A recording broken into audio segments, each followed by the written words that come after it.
Šis ir bezmaksas webinārs, reinkarnācijas skolas izveidots, manis izveidots, jo es esmu šīs skolas dibinātāja un vadītāja. Un kā jau jūs nojaušat, tie, kuri man pirmo reizi redz un dzird, tāpēc arī man šī tēma ir interesanta, un es viņu tā kā arī pētu un skatos. Un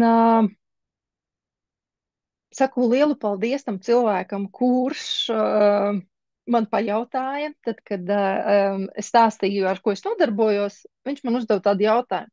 Klausies, Inga, tas ir kas? Tā ir tā kā ezoterika, vai tā ir reliģija, vai tas ir kas? Un es tā aizdomājos, jo es no šāda skatu punkta nekad nebiju domājusi par reinkarnāciju. Nē, nu kā domājusi, dzirdējusi, lasījusi, es biju, bet tieši tā, ka pierē man kāds tādu jautājumu uzdot, tā kā neuzdeva. Un bija arī vēl citi cilvēki, kuri ik pa laikam tā kā pajautāja. Un tad, nu, es viņu veidoju, man šīs informācijas kā tādas tieši tādā struktūrā nav bijusi. Es viņu reāli mīļi veidoju. Tad, kad es viņu izliku, ka es to darīšu, es viņu sāku veidot, meklēju to visu informāciju, tāpēc lūdzu ņemiet par labu, ja gadījumā man tajā prezentācijā ir kaut kādas kļūdas, kaut kāda iztrūkuma vai vēl kaut kas. Tāpēc, ka tas galvenais akcents bija vienkārši dabūt laukā to informāciju un salikt to pa plauktiņiem. Lūk, un tātad šodien pastāstīšu, kas ir reinkarnācija, kā reinkarnācija tiek uztverta lielākajās pasaules reliģijās, kādu lomu ezoteriskajās tradīcijās un garīgajās praksēs spēlē reinkarnācija, kāda ir atšķirība starp ezotēriku un reliģiju, kā šī reinkarnācijas ideja iet kopā ar Latvijas iedzīvotājiem, jo bija man šķīps skatiens uz to, kā tas ir, ka Latvijas iedzīvotāji tic tam. Vai reinkarnāciju var saskaņot ar mūsdienu zinātnes perspektīvām? Webināra dalībniekiem būs dāvana, kurā vēl nav nekad bijusi, jo viņa tikko nesen tapa. Un beigās būs arī meditācija, jauna meditācija, kura es arī vēl neesmu nevienu reizi vadījusi, jo viņa man atnāca šogad, teiksim šogad. Un, protams, jautājumi un atbildes, ja būs kaut kādi jautājumi, jūs droši uzreiz viņu rakstiet čatiņā, un tad, kad es nobeigšu to stāstāmo, es noteikti pastīšos, kas ir čatiņā, un atbildēšu uz visiem jūsu jautājumiem.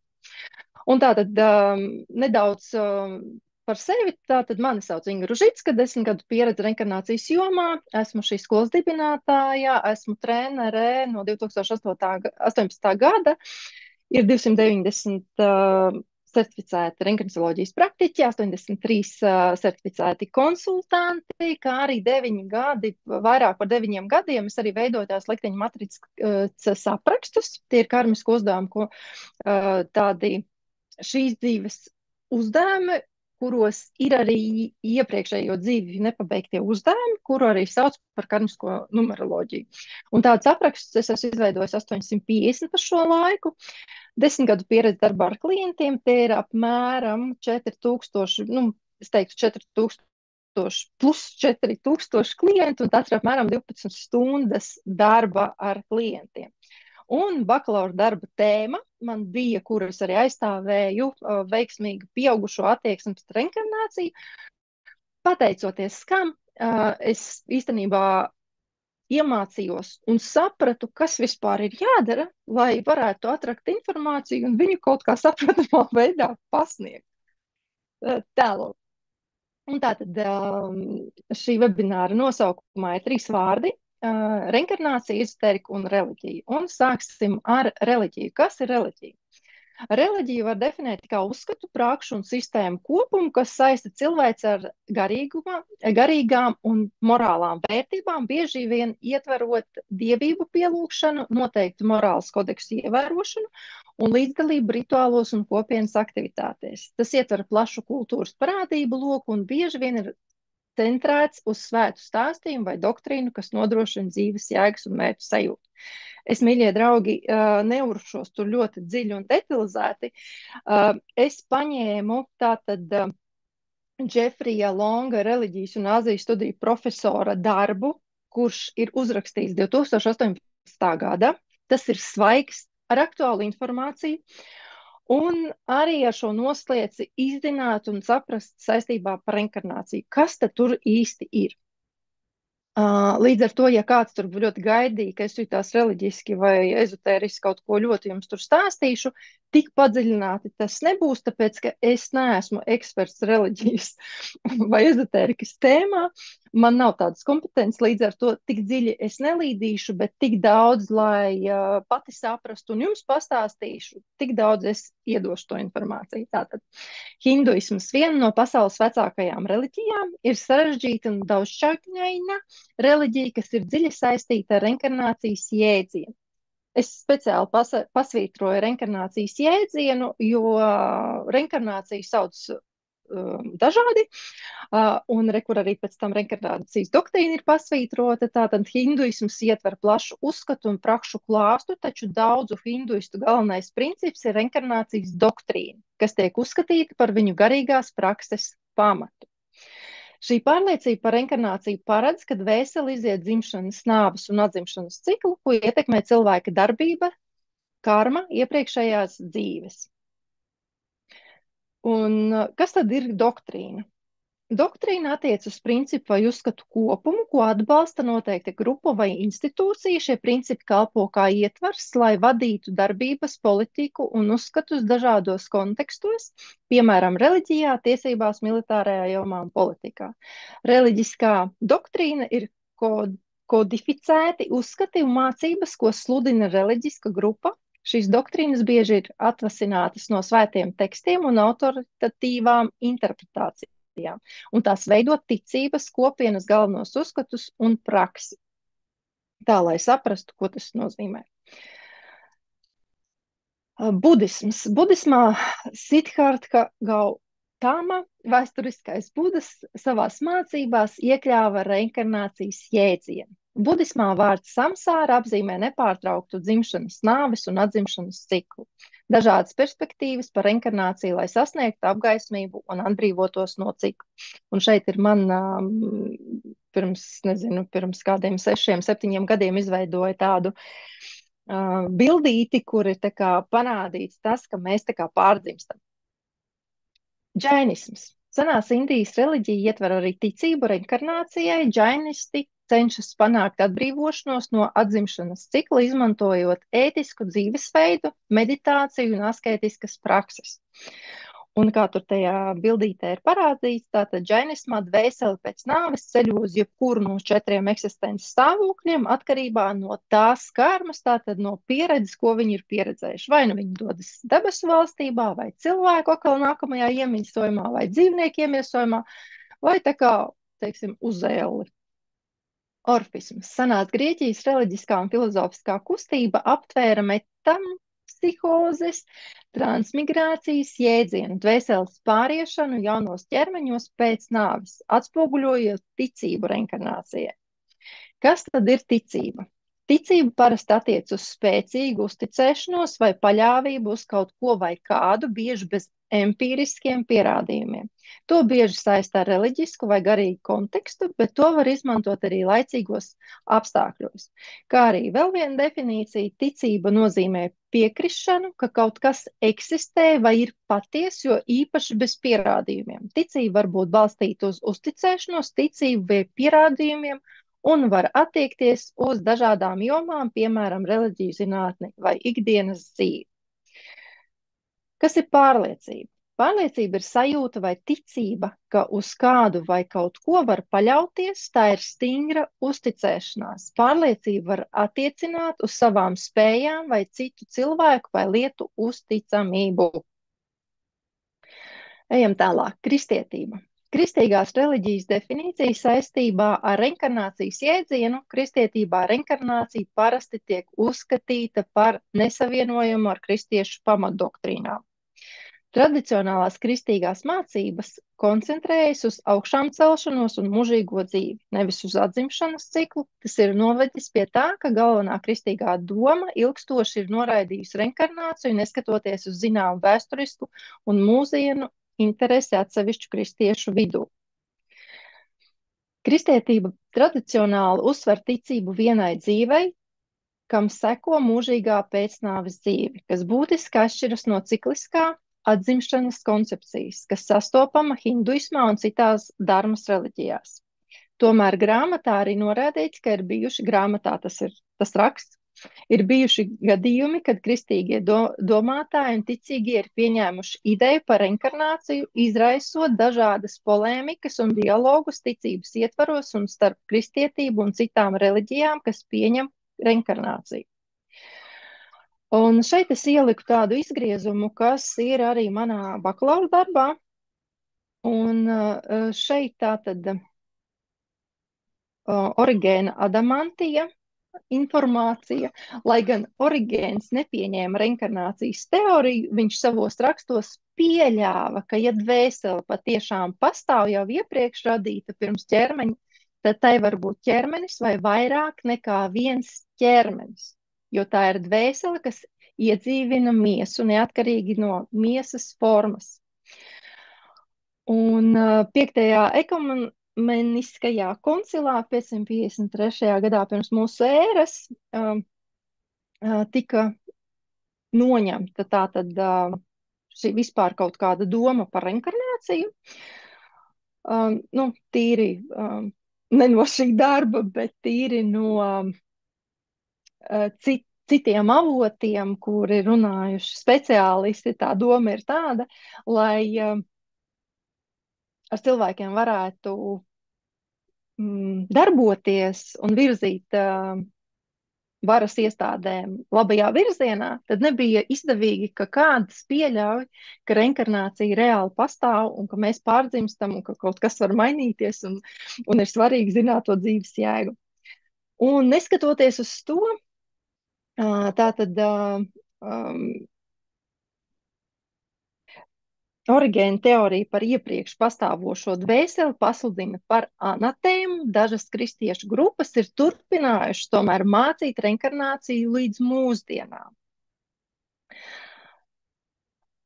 Ķeramies klāt nākamajam vārdam. Tātad, kas ir ezotērika?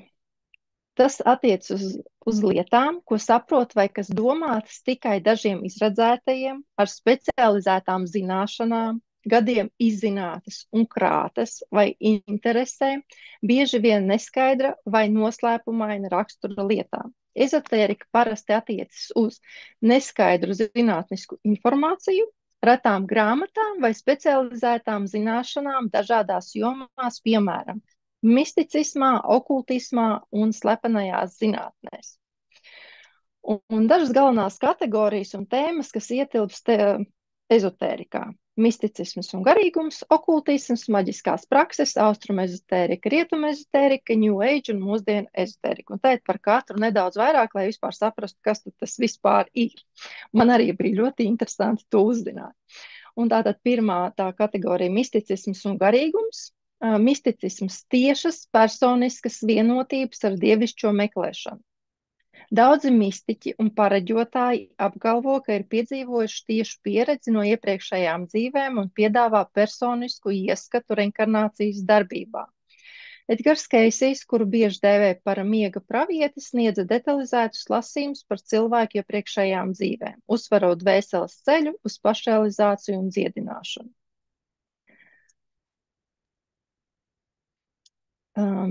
Tā. Garīgums. Mūsdienu garīgumā reinkarnācija joprojām ir saistoša tēma, kas bieži tiek saistīta ar New Age kustību. Tādos darbos kā Brains Weiss, daudzas dzīves, daudz meistari, tas ir viens no pionieriem, kas strādājot ar pacientiem, jo viņš psihiatrijā strādāja Amerikā, sastapās ar to, ka klients sāk stāstīt savas iepriekšējās dzīves. Un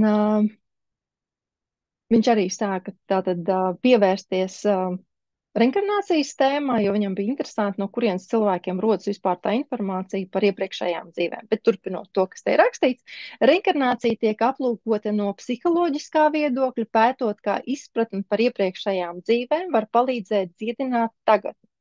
Šī modernā pieeja savieno misticismu un terapiju, piedāvājot holistisku skatījumu uz dvēseles ceļojumu. Un šajā kategorijā arī var iekļaut arī reinkarnacioloģiju. Un Braina Veisa darbi tika pieminēti arī manā bakalaura darbā. Tiem, kuriem būs interesanti, tiklīdz viņš vēl joprojām nav universitātē izlikts bibliotekā, tajā vietā, kur var iedot saiknīt, lai kāds var izlasīt, tiklīdz tas būs pieejams, droši varēsiet lasīt. Šajā pirmajā kategorijā misticisms un garīgums ietilpst arī gnosticisms, senās reliģiskās idejas un sistēmas, kas uzsver ezotēriskās zināšanas un garīgo sfēru, kurā bieži tiek uzsvērtas ezotērikas zināšanas, gnoze un dualistisks skatījums uz pasauli, nošķirot materiālo un garīgo pasauli. Reinkarnācija gnosticismā ir sarežģīts un diskutējams temats. Ir kas tic, ir kas netic. Okultisms. Okultismā ietilpst alķīmija. Tā ir filozofiska un protozinātniska tradīcija, kuras mērķis ir pārveidot parastos metālus, celmetālos un atklāt dzīvības eliksīru. Astroloģija, pētniecība par debesu ķermeņa kustību un to domājamo ietekmi uz cilvēku lietām. Tarots ir kāršu komplekss, ko izmanto zīlēšanai un nākotnes atziņu iegūšanai. Un tad, kad es oficiāli kārtoju visus dokumentus, lai es varu strādāt, tad to, ko man piedāvāja, kā to nozaru, vai kā viņš tur pareizi saucās, lai mani ielikt kaut kādā kategorijā, mani ielika okultismu kategorijā. Nu, principā var arī tur piedēvēt, bet pēc tā apraksta izklausās, ka tomēr mēs esam pie mistiķiem. Trešā ir maģiskās prakses, ceremoniju maģija, rituāli un sistemātiska pārdabisko spēku piesaukšana, ragniecība. Es nezinu, kā to witchcraft pareizi iztulkot. Ja kāds zina, kā to pareizi iztulkot, tad lūdzu ierakstiet čatiņā, es viņu izmantošu, pārakstīšu tur, jā.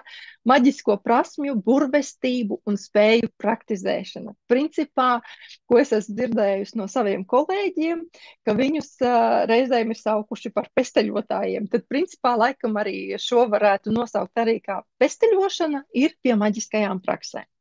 Un tāpat arī pie šīs maģiskās prakses piemīt arī šamanisms prakses, kurās praktizētājs sasniedz izmainītus apziņu stāvokļus, lai miedarbotos ar garīgo pasauli. Ceturtais - austrumezotērika, joga un meditācija, prakse, kuras mērķis sasniegt garīgo apgaismību un pašrealizāciju. Tantra, hinduismu un budismu ezotēriskās tradīcijas, kuru mērķis ir virzīt dievišķo enerģiju. Rietuma ezotērika, hermētisms, reliģiskā, filozofiskā un ezotēriskā tradīcija, kas balstās galvenokārt uz Hermesa Trismegistra rakstiem. Kabala, ebreju misticisms, kas koncentrējas uz dieva un visuma būtību. Sestais - New Age un mūsdienu ezotērika, teosofija, garīgā kustība, kas tiecas izzināt dievišķo gudrību. Un pie šīs arī pieskaitās channelings un mēdījis, komunikācija ar gariem vai būtnēm no citām dimensijām. Un te arī iekļauju tiem, kas interesē, varēs uzlikt pauzīti ierakstā un pastīties, no kurienes es to esmu ņēmusi. Kāda ir atšķirība starp ezotēriku un reliģiju? Lai gan ezotērika un reliģija bieži vien pārklājas, pievēršoties garīgumam un dievišķajām, tām ir atšķirīgas iezīmes, kas tās nošķir. Un būtību un darbības joma. Pirmais - reliģija. Parasti ietver strukturētu kopienas vai sabiedrības kopīgu ticību, praksi un rituālu kopumu. Tā bieži ietver dievību, pielūgsmi, morāles kodeksu ievērošanu un piedalīšanos kopienas ceremonijās. Reliģijas parasti ir institucionalizētas un tām ir sena vēsture ar iedibinātām doktrīnām. Ezotērika. Tas attiecas uz dažādām garīgām, mistiskām vai okultām tradīcijām, kas bieži ir slepenas vai paredzētas tikai izraudzītai iesvētīto grupai. Nu, tas vairāk tā kā agrākos laikos tas bija tā ļoti izraudzīts, bet arī mūsdienās mēdz gadīties, ka uz jebkādiem kursiem nepieņem, lai gan var šķist, ka tagad jebkur, kur tu ies un maksās, tev pieņems, bet ir arī kaut kādas tādas kategorijas, kur tu aizēji face kontrolu, kur iespējams tevi nemaz nepaņem, tāpēc, ka tu neatbilsti Tu nevari ievākt to informāciju, tāpēc, ka tu viņu vari kaut kā ļaunprātīgi izmantot vai kaut kā ļoti muļķīgi kaut ko izdarīt, kas tev var nodarīt ļaunu. Ezotērika ietver dažādas prakses un filozofijas, kas bieži koncentrējas uz iekšējo garīgo pieredzi un personīgo transformāciju. Tā ir mazāk saistīta ar kopīgu pielūgsmi, bet vairāk ar individuālu izpēti un apgaismību. Otrais - pieejamība un ekskluzivitāte. Reliģija vispārēji pieejama ikvienam, kas izvēlas sekot tās mācībai un praksē. Reliģisko institūciju mērķis bieži vien ir izplatīt savus uzskatus un pievērst citus tai.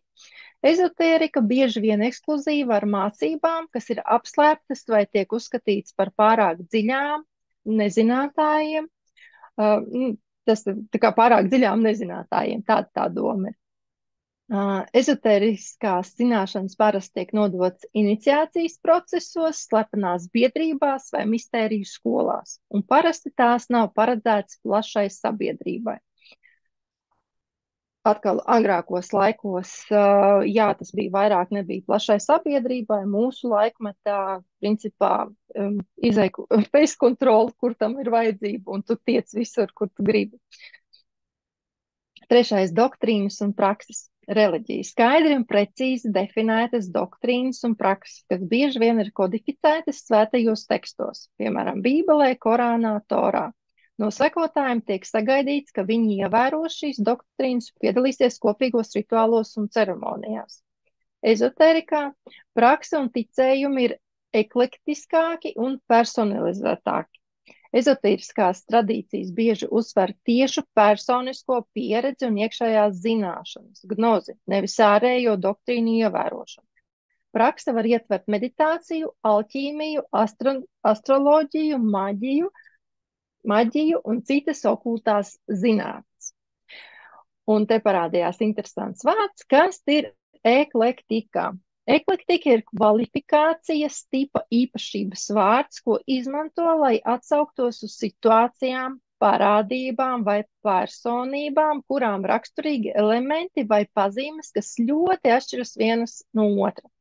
Nekļūstot par problēmu vai patoloģiju, bet drīzāk kā par apvienošanos veidu daudzveidīgas un plašas iezīmes. Atšķirībā no tā, kas notiek ar dažām parādībām vai dažu veidu personībām, kas ir ļoti ekstrēmi, eklektika vienmēr nozīmē labāko no dažādiem klātesošajiem elementiem, lai tā būtu jauna un unikāla kombinācija. Eklektika var būt viegli pamanāma domāšanā, ģērbšanā, cilvēka stilā, interjerā, dizainā un rotāšanā. Mērķis un uzdevumi. Reliģija. Bieži vien mērķis ir sniegt vispusīgu pasaules uzskatu, ētiskas vadlīnijas un kopības izjūtu. Tā cenšas savienot ticīgos ar dievišķo, piedāvāt glābšanu vai apgaismību un izveidot morālu dzīves sistēmu. Ezotērika tā ir vērsta uz individuālu garīgo attīstību, tātad sadzirdat, sajūtat, ja ezotērika visu laiku ir par individuālu un tur ir par kopienu vai reliģijā. Tātad tā ir vērsta uz individuālu garīgo attīstību un slēpto vai mistisko zināšanu meklējumiem. Mērķis bieži ir pašrealizācija, transformācija un augstāku apziņu stāvokļu sasniegšana vai mistiska savienošanās ar dievišķo. Autoritāte un līderība. Reliģija. Parasti tā ir hierarhiska struktūra ar iedibinātiem reliģiskajiem līderiem, priesteriem, kalpotājiem, imamiem, rabīniem, kuri vada kopienu un interpretē svētos tekstus. Ezotērika. Autoritāte ir mazāk centralizēta, vadību var sniegt mentors, guru vai neliela praktizētāja grupa, bet uzsvars tiek likts uz personīgo pieredzi un interpretāciju. Ezotēriskajās tradīcijās var nebūt formālas hierarhiskas struktūras, kas raksturīga galvenajām reliģijām. Sastais - sabiedrības uztvere un pieņemšana. Reliģija. Galvenās reliģijas kopumā ir labāk pieņemta saprattas un integrētas sabiedrībā, tām ir nozīmīga loma kultūras, sociālajā un politiskajā dzīvē. Ezotērika bieži tiek uztvērta kā margināla vai alternatīva plašākā sabiedrība uz ezotēriskām praksēm un ticējumiem var raudzīties ar aizdomām vai skepsi. Un tos var praktizēt privāti, lai izvairītos no sociālās stigmatizācijas. Un vēl viens interesantais vārds varētu būt vienai daļai cilvēku, kas ir margināli. Margināla grupa - jēdziens, ar kuru apzīmē tās sociālās grupas, kuras atrodas ārpus galvenajiem sociālās stratifikācijas slāņiem, vispārīgām sabiedrības normām un pēc vienas vai vairākām pazīmēm atšķiras, vai tiek uzskatītas par atšķirīgām no sabiedrības vairākuma. Kopumā gan ezotērija, gan reliģija nodarbojas ar garīgajiem jautājumiem. Reliģija parasti ir kopīgi strukturēta un pieejama koncentrējoties uz kopīgiem uzskatiem un praksēm. Savukārt ezotērika ir individuālāka, slepenāka un eklektiskāka, uzsverot personīgo garīgo pieredzi un slēptās zināšanas. Kas tad reinkarnācija beigu galā ir? Tā kā ideja, jēdziens, uzskats, ticība, pārliecība vai doktrīna? Pastīsimies, kas ir ideja. Ideja ir garīga konstrukcija, kas atspoguļo domu, jēdzienu vai prāta veidotu priekšstatu. Tas var būt plāns, viedoklis, pārliecība vai iztēles konstrukcija, kas rodas izmantojot kognitīvos procesus, piemēram, spriešanu, izpratni vai radošumu. Idejas ir intelektuālas darbības pamatvienības, kas ietekmē lēmumu pieņemšanu, problēmu risināšanu un inovācijas. Jēdziens ir abstrakta ideja vai mentāla reprezentācija, kas organizē un kategorizē informāciju. Tas ir vispārīgs jēdziens vai teorētiska konstrukcija, ko var izmantot, lai saprastu, aprakstītu vai analizētu parādības dažādās jomās, piemēram, filozofijā, zinātnē un ikdienas domāšanā. Uzskats - vispārināta atziņa saistībā ar attieksmi. Piemēram, katram aktierim ir savi uzskati, savi principi, paliksim katrs pie saviem uzskatiem. Saistītās nozīmes, viedoklis, vērtējums, attieksme, ieskats. Un runājot par šiem uzskatiem, ir tā, ka es bieži vien atgādinu gan klientiem, gan saviem kolēģiem un vispār cilvēkiem, ar kuriem sastopos, īpaši tiem, kuriem ir ļoti liels pretenzijas pret kādu, pret kaut ko, viņš tur nesaprot šito, viņš kaut ko to, un tad es vienmēr saku, katram cilvēkam ir savs uztveres lauks, sava kaut kādas zināšanas, izējot no tā, ko viņš zina. Tātad tas ir viņa kaut kāds viedoklis, jo viņš vairāk tā kā neredz. Un viņš tā kā, kā es uz to skatos, pieņemsim, mans uzdevums ir tā kā respektēt un pieņemt katra cilvēka uzskatus. Viedokli, tas ir viņa. Ja tas man nedara pāri, tad es arī vienkārši noklausos. Tavs uzskats ir tāds, mans ir tāds, tavs viedoklis tāds, mans viedoklis ir šitāds. Un ja ir kaut kas, par ko ir jāpakšķējās vai jāpierāda, tad vienkārši mēs meklējam informāciju, apmēram kā šobrīd to daru es. Tas tā, nedaudz neliela atkāpīta. Ticība. Pieņemt kaut ko par patiesu, īstu vai reālu, bieži vien bez tiešiem pierādījumiem, un uzturēt par to pārliecību un vai viedokli. Pārliecība. Pārliecība ir sajūta vai ticība, ka uz kādu vai kaut ko var paļauties, tā ir stingra uzticēšanās, pārliecība var attiecināt uz savām spējām vai citu cilvēku vai lietu uzticamību. Doktrīna. Nedaudz tā kā atkārtojos. Tāpēc, ka ir jāsaprot, kas tā reinkarnācija tur ir beig galā. Doktrīna attiec uz principu vai uzskatu kopumu, ko atbalsta noteikta grupa vai institūcija. Šie principi kalpo kā ietvers, lai vadītu darbības, politiku un uzskatu dažādos kontekstos. Doktrīnas bieži ir atvasinātas no svētiem tekstiem un autoritīvām interpretācijām. Tas veido ticības kopienas galvenos uzskatus un praksi. Un izejot no visas tās informācijas, kas ir reinkarnācija, vairāk tas izklausās pēc pārliecības un vai doktrīnas, tātad doktrīna vairāk saistīta tieši ar reliģiju, tā kā skatoties no ezotērikas skatu punkta, tā ir tā kā pārliecība, ticība un vēl kaut kas tur nav pierādīts. Par to es šodien arī stāstīšu arī no zinātniskā skatu punkta par reinkarnāciju un par kārmu arī tā skaitā. Un tātad, kas ir reinkarnācija?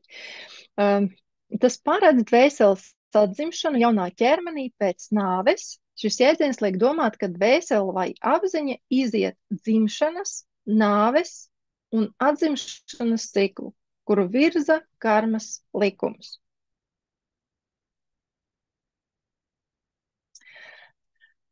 Reinkarnācija pārliecība vai dogma, izpratne, ka jūsu dvēsele vai apziņa pārdzīvo nāvi un var pāriet uz jaunu dzīvi jaunā ķermenī, zinātnes pamatojums, ka enerģija nekad nemirst, enerģija paliek nemainīga, enerģija var pārveidot tikai no vienas formas citā. Vairāk mūžu dzīvošanu, ko veic apziņas vienība, kuru parasti dēvē par dvēseli, ir pazīstama kā reinkarnācija. Lai gan interpretācijas un uzskats par reinkarnāciju ir ļoti atšķirīgi, tās galvenā ideja joprojām ir eksistences cikliskums un dvēseles ceļojums. Reinkarnācijas galvenā būtība, galvenā ideja par mūžīgo dvēseli jeb garu, pašrealizācijas vai apgaismības ideja, karmas pieredzes jēdziens nozīmē, ka visām mūsu darbībām šajā dzīvē ir sekas, kas sniedz ārpus šīs dzīves, un ka šīs sekas var ietekmēt mūsu nākamā iemiesojuma apstākļus. Dvēsele iziet vairākas dzīves, kura no tām potenciāli ietekmē nākamo. Kas ir karma? Karma darbojas kā fundamentāls likums, kas nosaka morālo un garīgo kārtību visumā. Karmas pamatprincipi. Pirmais - cēlonis un sekas. Katra rīcība, doma un nodoms rada enerģiju, kas galu galā atgriežas pie indivīda, ietekmējot viņa nākotnes apstākļus. Pozitīvas parādības parasti rada labvēlīgus rezultātus.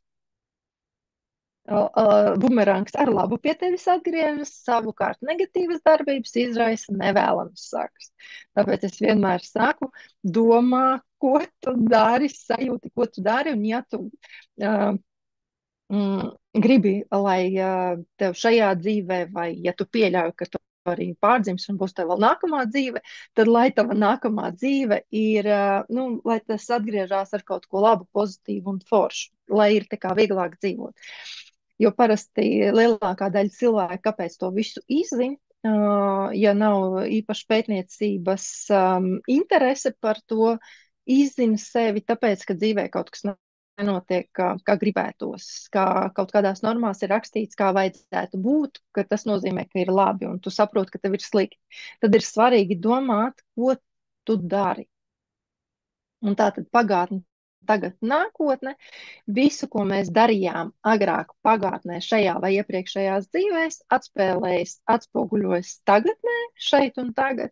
Visu, ko mēs darām vai nedarām tagad, atspoguļosies, atspēlēsies nākotnē šajā vai nākotnes nākamajā dzīvē.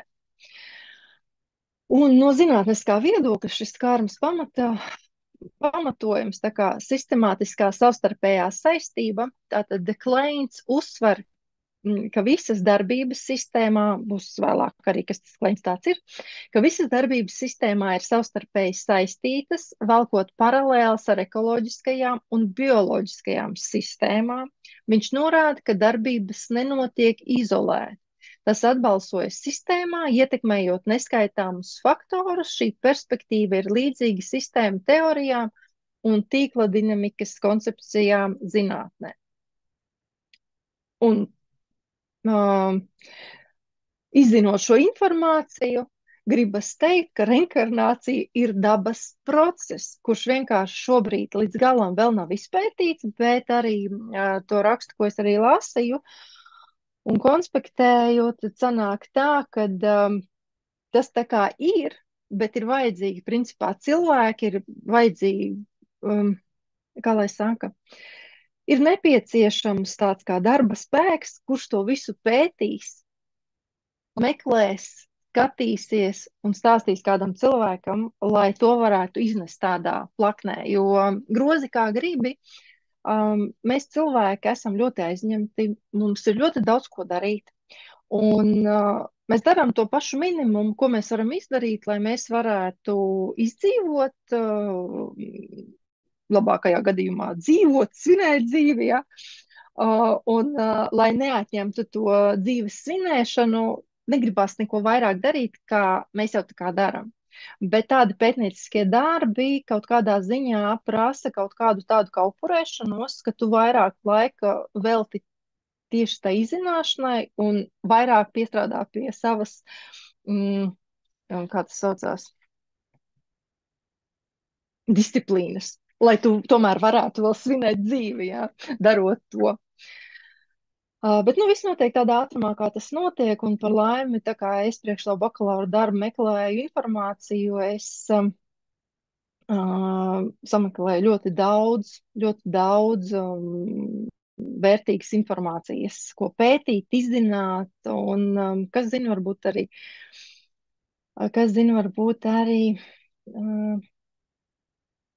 kādas 5 kapeikas tanī ielikšu arī es. Tā, Sintija raksta, ka witchcraft burvestība, burvja māksla, ragniecība šķiet uzreiz piedot tādu negatīvu aspektu. Jā, tā ragniecība bija arī Salemas raganas, kas tur bija no tās filmas, ja no tā stāsta kaut kāda. Jā, paldies, jā. Tā, ejam tālāk. Nākamais karmas pamatprincips ir 2. morālā atbildība. Karmas likums uzsver individuālo atbildību. Katrs cilvēks ir atbildīgs par savu rīcību un no tās izrietošajām sekām, kas var izpausties šajā vai nākamajās dzīvēs. Šis princips veicina ētisku rīcību un personīgo izaugsmu. 3. reinkarnāciju nepārtrauktība. Kleints aplūko reinkarnācijas lomu karmiskajā ciklā. Karmas sekas nav ierobežotas ar vienu dzīvi, tās var izpausties vairākās inkarnācijās. Šī nepārtrauktība nodrošina taisnīguma un līdzsvara saglabāšanu ilgtermiņā, pat ja tas nav redzams uzreiz. Un no zinātniskā viedokļa skatoties, tātad enerģijas un informācijas pārnese, enerģijas dinamika, tātad Kleints uzskata, ka karmu var aplūkot caur enerģijas dinamikas prizmu, darbības fiziskas, verbālas vai garīgas var uzskatīt par enerģijas pārnesi. Šīs pārneses notiek saskaņā ar enerģijas saglabāšanas likumu, kas nosaka, ka enerģiju nevar radīt vai iznīcināt, to var tikai pārveidot. Tādējādi enerģija, kas ieguldīta darbībā, galu galā kādā veidā atgriezīsies atpakaļ pie tās avota. Bumerangs, ja? Informācijas teorija. Kleints atsauc arī uz informācijas teoriju, kura darbības tiek uzskatītas par informācijas bitiem, kas izplatās kā karmisko tīklu. Katra darbība kodē informāciju, kas miedarbojas ar vidi un citām darbībām, veidojot sarežģītu miedarbības tīklu. Tas sasaucas ar sistēmu teorijas, atgriezeniskās saites un informācijas apstrādes principiem. Karmas pamatprincipa 4. punkts - nodoms un apziņa. Kleina analīzē ir uzsvērta nodoma nozīme, ne tikai pati rīcība, bet arī tās motivācija veido karmisko iznākumu. Apzināšanās un apzinātība savā rīcībā ir izšķiroša pozitīvās karmas veidošanā. 5. transformējošais, pārveidojošais spēks.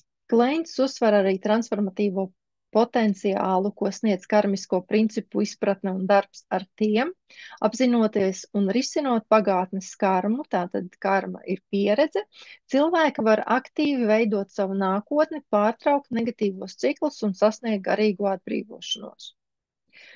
6. savstarpējā saistība. Karma atspoguļo visu būtņu savstarpējo saistību. Rīcība ietekmē ne tikai individu, bet arī plašāku dzīves tīklu, ietekmējot kolektīvo karmisko līdzsvaru. Šī savstarpējā saistība prasa līdzjūtību un empātiju pret citiem. No zinātniskā viedokļa laika aspekts. Karma darbojas ne tikai tūlītējā tagadnē, bet arī laikā. Kleints stāsta par to, ka darbības iedarbina notikumu ķēdi, kas var izpausties nākotnē.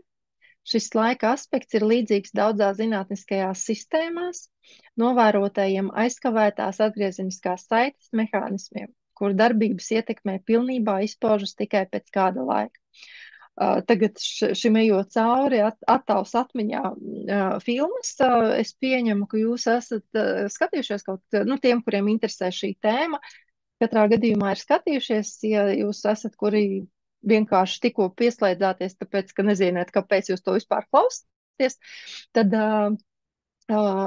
vienkārši stāstu, kad ir filmas, kurās atspoguļo tieši šo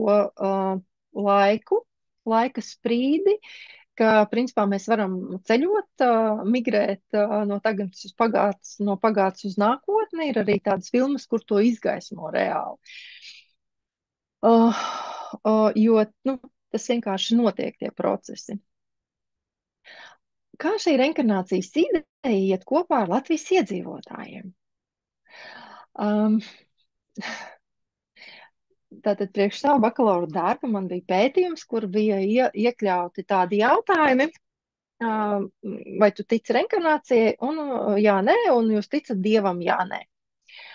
Un tad, kad man vajadzēja to statistiku tur veidot, es gāju pēc palīdzības pie savu pasniedzēju, un pasniedzējs ieraugot šos rezultātus bija tādā kā neizpratnē. Viņš reāli tā kā nesaprata, viņš neteica, ka tas ir gluži sviests, bet viņš tā kā teica, tā neuzbāzīgi pie sevis zem deguna, apmēram tā, varbūt es dzirdēšu, varbūt nē, viņš saka, kaut kas neloģisks tur ir, jā. Es saku, kas tieši jums liekas ir neloģiski? Viņš saka, kā tas tā var būt, ka cilvēki tic reinkarnācijai un tic tā kā Dievam?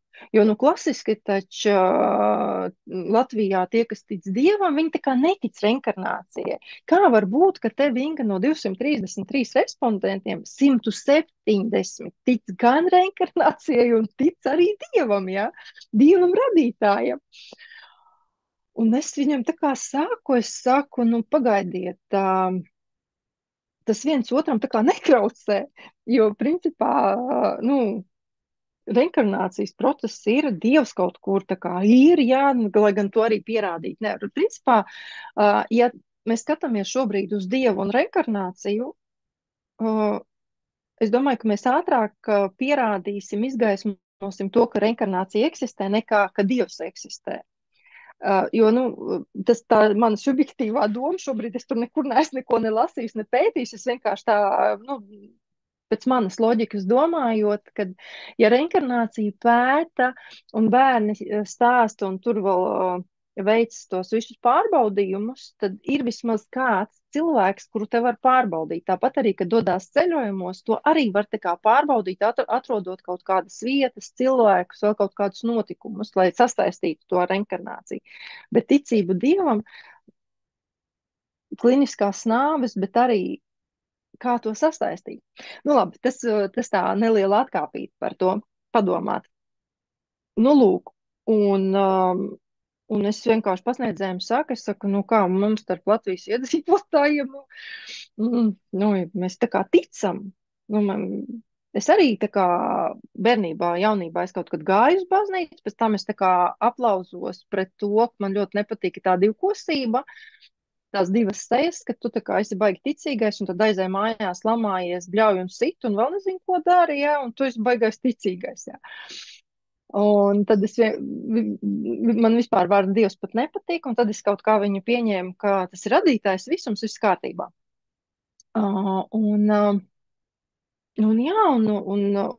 pat, ja tā reinkarnācija, kā mēs tikko noskaidrojām, ja, ka tās ir tās budismā, hinduismā un visur citur tā kā ir iekļauts tā kā reliģijā. Un Latvijā tā kā Latvijas reliģijā nē, bet ņemot vērā, ka Latvijas iedzīvotāju ezotērikā ir ļoti daudz, Latvijā ezotērika ir kaudžu kaudzē. Vienkārši, kur ļoti daudz ir, jā. Viņas ir vairāk nekā tās reliģijas sanāk. Un tas ir tā sajaucies, ka pa lielam, ja cilvēks ir adekvāts un klausās sevī, savās sajūtās, savā sirdī, tad tā kā saprot, ka visam ir vieta būt gan dievam, gan reinkarnācijas tiem procesiem. Um, jā, bet šī visa uzprasījās arī šis jautājums, ko man arī manās bakalaura darba vadītāja nu, tā kā ieteica paskatīties. Viņa saka, Inga, esi gatava? Pirmkārt, tava tēma, nu, divos vārdos runājot, jā, akadēmiskajā vidē tāda tēma kā reinkarnācija vai garīgums ļoti neinteresanti un sveši, un viņiem nepatīk viņu pieņemt. Nevis nepatīk, viņiem grūti to pieņemt, ka to var izskatīt ar psiholoģijas prizmu. Un līdz ar to man tāda darba vadītāja saka, Inga, esi gatava, ka tev uzdos jautājums, kādā rakursā tu vispār to reinkarnāciju tur skaties, un tad pateica man, kas man būtu jāpasaka, lai te kā viss būtu pareizi. Un tad arī par šiem dieviem, kad jā, ir dažādi. Tātad ir universālais dievs, reliģiozais, austrumu un rietumu dievs. Un tātad, kas ir universālais dievs? Universālā dieva jēdziens attiec uz vispār aptverošu transcendentālu dievību vai galīgo realitāti, kas pastāv ārpus konkrētām reliģiskām vai kultūras robežām. Šo dievu bieži apraksta kā visuma radītāju un uzturētāju, kam piemīt tādas īpašības kā visvarenība, viszinība un visklātbūtne.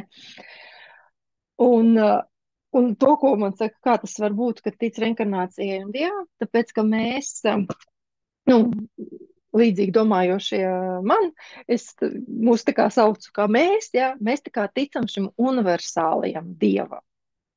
Viņš nav tā kā sadalīts pa dievībām, jo zem šī universālā, nu, zem viņa tā kā viss ir pakļauts. Reliģiskā dieva jēdziens dažādās ticības tradīcijās ir ļoti atšķirīgs. Katrai reliģijai ir savs unikāls dieva vai dievu tēls, atribūti un stāsti, kas saistīti ar dievu vai dieviem, kuri ir tās ticības sistēmas un prakses centrā. Rietumu priekšstats par dievu, rietumu izpratni par dievu galvenokārt veidot tādas monoteisma tradīcijas kā jūdaisms, kristietība un īslams. Šajās tradīcijās dievs bieži tiek uzskatīts par personisku, visvarenu būtni, kas sadarbojas ar cilvēci un rūpējas par morālo kārtību.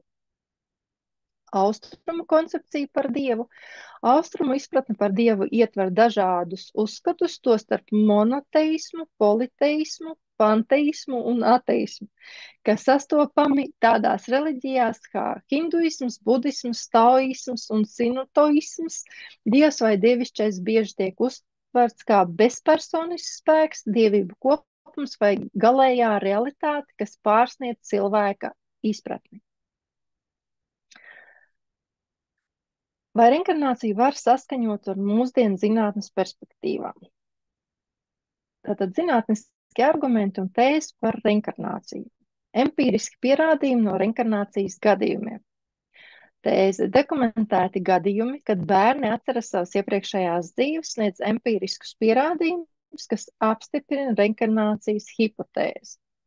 Arguments Ains Stevensons un Džims Takers ir apkopojuši un analizējuši tūkstošiem gadiem, kad bērni ir detalizēti atcerējušies iepriekšējās dzīves. Šajos gadījumos bieži vien ir ietverta pārbaudījuma informācija par mirušām personām, kas liecina, ka šīs atmiņas nav iespējams iegūt parastā ceļā. Un nesen lasīju arī sastapu rakstu, atbildes rakstu no Džima Takera. Džims Takers bija uzrakstījis tātad ziņojums par to, neatceros to vārdu, puisītis, kurš bērnībā atcerējās, ka viņš ar lidmašīnu lido, un tad viņš noslīka, nomira, jā, viņu nosita kara laikā. Bija, neatceros kurš tātad oponēja, uzrakstīja pret argumentu rakstu, kur Takers uzrakstīja nākamo rakstu, atspēkojot visu to, kas tur bija tā kā pret to. Ar to vienkārši gribēju pateikt to, ka tie procesi notiek un ir ļoti normāli, ka ir cilvēki, kuri netic, kuri meklē pretargumentus, kaut kādu to neticamību, jo pateicoties šiem cilvēkiem, tiem, kuriem ir interesanti šo pētīt un māk un zina, kā to pētīt, viņi vienkārši to dara un tādā veidā tā kā izgaismojās. Tas nozīmē, ka mēs iespējami ātrāk varēsim dzirdēt. Es ļoti ceru, ka vēl manā dzīvē es piedzīvošu to, kad šo reinkarnāciju, kuru es saukšu kā dabas parādība, ka viņa ir klātesoša pie mums šeit uz zemes, kā dvēselēm, kā cilvēkiem. Nākamais tātad parapsiholoģiskās parādības un reinkarnācija. Tātad tēze reinkarnācija ir ticams izskaidrojums dažiem parapsiholoģiskiem fenomeniem, kurus nevar izskaidrot ar tradicionālajām zinātniskajām paradigmām. Arguments tādi fenomeni kā pagātnes dzīves regresija, ksenoglosija, runāšana valodā, kur cilvēks nav iemācījies, un dzimumzīmes, kas atbilst iepriekšējās dzīves traumām, norāda uz iespēju, ka apziņa pārdzīvo fizisko nāvi un atdzimst no jauna. Trešais - reinkarnācijas teorētiskie pamati. Tēze reinkarnāciju var izprast plašākos teorētiskos ietvaros, kas apšauba materialistisko skatījumu uz apziņu. Arguments - tādas teorijas kā dualisms, monisms un panpsihisms, kas ierosina, ka apziņa ir fundamentāls visuma aspekts, nodrošina kontekstu, kurā reinkarnāciju var zinātniski izpētīt. Tas liecina, ka apziņa var neaprobežoties tikai ar vienu fizisko dzīvi, bet var turpināties vairākas dzīves. Un tātad Adrians Kleins, viņam ir doktora grāds kognitīvā neiropsiholoģijā, metafizikas zinātnēs, svaiga grāmata, ja. Tā ir viena tā pat grāmata, kā es sapratu, tikai ar dažādiem nedaudz izmainītiem tiem vākiem. Tiem, kuriem interesē, viņu var atrast un izlasīt angļu valodā, protams, vai ar kaut kādu palīdzību translatorā. Reinkarnācijas procesa zinātnisks skatījums aplūko reinkarnācijas jēdzienu caur zinātnisku prizmu, mēģinot saskaņot metafiziskas parādības ar empiriskiem pētījumiem un teoretiskiem ietvariem, pēta dažādas zinātniskas disciplīnas, tostarp kvantu fiziku, neiroloģiju un psiholoģiju, lai ierosinātu visaptverošu reinkarnācijas teoriju, kas pārsniedz tradicionālos garīgos skaidrojumus. Galvenie argumenti - kvantu apziņa. Kleins uzskata, ka apziņa varētu būt kvantu fenomens, balstoties uz tādu fiziķu kā Rodžers Penrose un Stuarts Hamerovs teorijām. Saskaņā ar šo uzskatu apziņa varētu pastāvēt neatkarīgi no smadzenēm, iespējams izskaidrojot, kā tā varētu pēc nāves pāriet no viena ķermeņa uz otru. Un šajā sakarā, ka apziņa varētu pastāvēt neatkarīgi no smadzenēm, Aleksandrs Ebans, kur es esmu kādās tiešraidēs jau minējusi, viņš piedzīvoja klīnisko nāvi, viņš pat vairākas stundas, nebija pie apziņas, vai viņš tā kā bija nomiris. Un 25 gada neiroķirurģijā viņam ir. Un tātad viņam atslēdzās šīs smadzenes, bet atgriežoties atpakaļ, viņš sevi ļoti ātri saveda kārtībā un ir normāls, adekvāts cilvēks. Viss ar viņu ir kārtībā. Kaut gan no zinātniskā skatu punkta viņam vajadzēja būt dārzenim tam cilvēkam. Lūk. Jo ejam tālāk, teorija liecina, ka kvantu informāciju var saglabāt un pārnest nelokālā veidā, tādējādi iespējams nodrošināt apziņas saglabāšanas mehānismu arī pēc fiziskās nāves. Atmiņa un personības pārnese.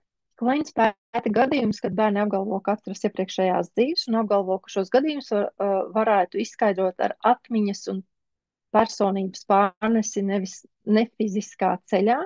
Viņš pēta šo atmiņu likumsakarības, piemēram, to specifiskumu un pārbaudāmās detaļas, kas varētu norādīt uz zinātnisku reinkarnācijas pamatu.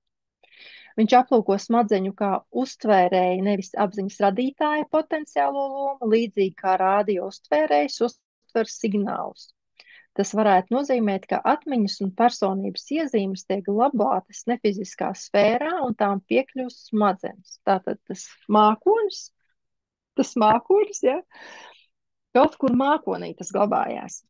Arī ne tikai mūsu viedierīcēm kaut kas mākoņos glabājās, bet arī šīm fiziskajam avatāram, cilvēciskajam ķermenim ir kaut kāda tā informācija, kas glabājas mākonī.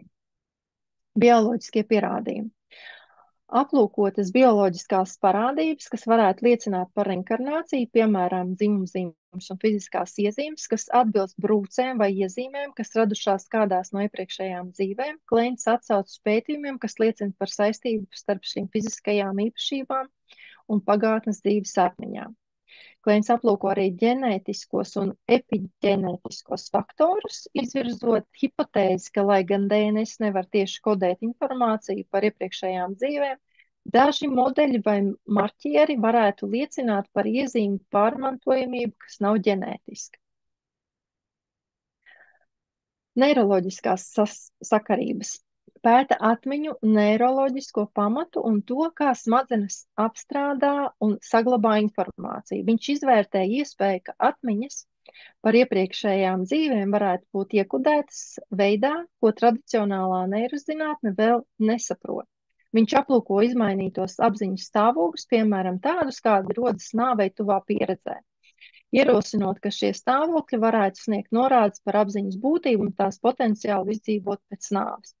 Tas ir tas stāsts par Aleksandru Ebanu. Tas nav vienīgais, tas ir vienkārši kā piemērs, tāpēc, kad es vēl nobeigumā kaut ko par viņu teikšu. Psiholoģiskie un sociokultūras faktori. Aplūkot psiholoģiskie aspekti, kas saistīti ar pagātnes dzīves atmiņām, tostarp kultūras, konteksta un suģestibilitātes nozīmes. Kleins apgalvo, ka, lai gan sociokultūras faktori var ietekmēt pagātnes dzīves atmiņu izpausmes, tie pilnībā nespēja izskaidrot šo parādību. Analizē arī terapeitiskos ieguvumus, par kuriem ziņo personas, kuras izmanto pagātnes dzīves regresijas terapiju, un norāda, ka šie ieguvumi varētu norādīt uz dziļāku, iespējami zinātniski pamatotu realitāti. Starpdisciplinārā pieeja. Kleins iestājas par starpdisciplināru pieeju reinkarnācijas izpētei, integrējot fizikas, bioloģijas, psiholoģijas un antropoloģijas atziņas. Viņš aicina veikt pamatīgāku zinātniskus pētījumus un būt atvērtiem pret parādībām, kas apšauba tradicionālās paradigmas. Grāmatā ir ierosināti eksperimentu plāni un metodoloģijas turpmākajiem pētījumiem, mudinot zinātniekus izpētīt pašreizējās izpratnes robežas un uzskatīt reinkarnāciju par leģitīmu zinātniskās izpētes jomu. 4. starpkultūru konsekvence.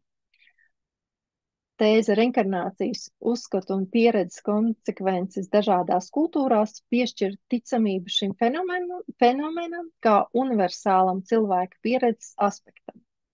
Arguments reinkarnācijas ticējumi ir sastopami daudzās pasaules kultūrās, tostarp hinduismā, budismā, džainismā un dažās pamatiedzīvotāju tradīcijās. Reinkarnācijas stāstu līdzības, neraugoties uz kultūru atšķirībām, liecina par kopīgu pamatrealitāti, kas pārsniedz kultūras konstrukcijas. Kritika un pretargumenti. Zinātniskais skepticisms un reinkarnācijas kritika uzsver nepieciešamību pēc stingras metodoloģijas un atklāta pētījuma. Jā, mēs tam piekrītam. Arguments kritiķi apgalvo, ka iespējamos reinkarnācijas gadījumus var izskaidrot ar krāpšanu, iespaidošanu vai psiholoģiskiem faktoriem. Tomēr aizstāvji apgalvo, ka pārbaudīto gadījumu skaits un detalizētība padara šādus skaidrojumus nepietiekams. Reinkarnācijas zinātniskai izpētē nepieciešams līdzsvars starp skepticismu un atvērtību pret anomāliem datiem. Jā, ietekme filozofiskie. Reinkarnācijas filozofija apšauba tradicionālos priekšstatus par savu identitāti, nepārtrauktību un būtību. Arguments, ja reinkarnācija ir realitāte, tad tas liek domāt, ka es nav piesaistīts vienam fiziskajam ķermenim, bet gan ir nepārtraukta apziņas plūsma, kas sniedz pāri atsevišķām dzīvēm. Tam ir dziļa ietekme uz mūsu izpratni par personīgo identitāti un eksistences būtību. 7. integrācija ar moderno zinātni. Reinkarnācijas pētījumu integrēšana ar mūsdienu zinātnes disciplīnām varētu veicināt visaptvarošāku izpratni par apziņu. Arguments starpdisciplināras pieejas, kas apvieno psiholoģijas, neirozinātnes, kvantu fizikas un parapsiholoģijas atziņas, varētu nodrošināt holistisku pamatu reinkarnācijas pētniecībai. Šāda integrācija var piedāvāt jaunas paradigmas, kas pārvarētu plaisu starp materiālistisko zinātni un garīgajiem uzskatiem.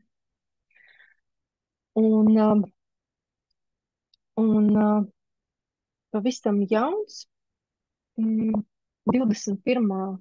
gadā, kur ir tapis centrs, reinkarnācijas pētījumu centrs, tātad tika dibināts 21. gadā un iekļauts gadā, lai nodrošinātu lielāku finansējumu reinkarnācijas pētījumiem, apvienotu pētniekus, lai izveidotu koordinētu sistemātisku pētījumu programmu. Mūsu atklājumi tiks kopīgoti gan ar zinātnieku aprindām, gan ar sabiedrību, un mēs nodrošināsim piekļuvi zinātniski pamatotai izglītībai par reinkarnāciju. Sākot no ievada video kursa līdz pēcdiploma teksta kursam, mēs arī piedāvāsim informāciju un resursus cilvēkiem un ģimenēm, kuras skārušas pagātnes dzīves atmiņas. Es viņu burtiski aizvakar atradu šo centru, un tur var pieteikties, tur var ziedot visu kaut ko, un tur arī šis pieminētais Džims Takers. Un ir arī vēl viens Dīters Haslers. Tur ir ļoti daudz informācijas. Viņa gan ir vācijas, bet var arī angļu valodā tur kaut ko atrast. Un tur ir tabulas, tur ir viss kaut kas. Tātad tiem cilvēkiem, kuriem ir interesanti, kādam ieslēdzās mikrofons, lūdzu izslēdziet viņu. Tā, kam tur ieslēdzās mikrofons?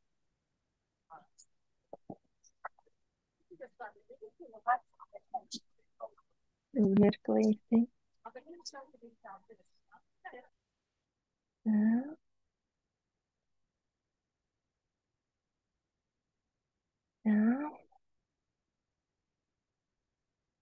Tēt mazliet ir jāuzgaida, lai es te tiktu apakaļ uz savu prezentāciju.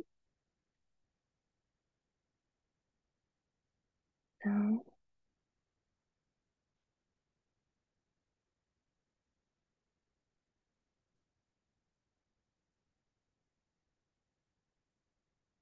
Atgriežos.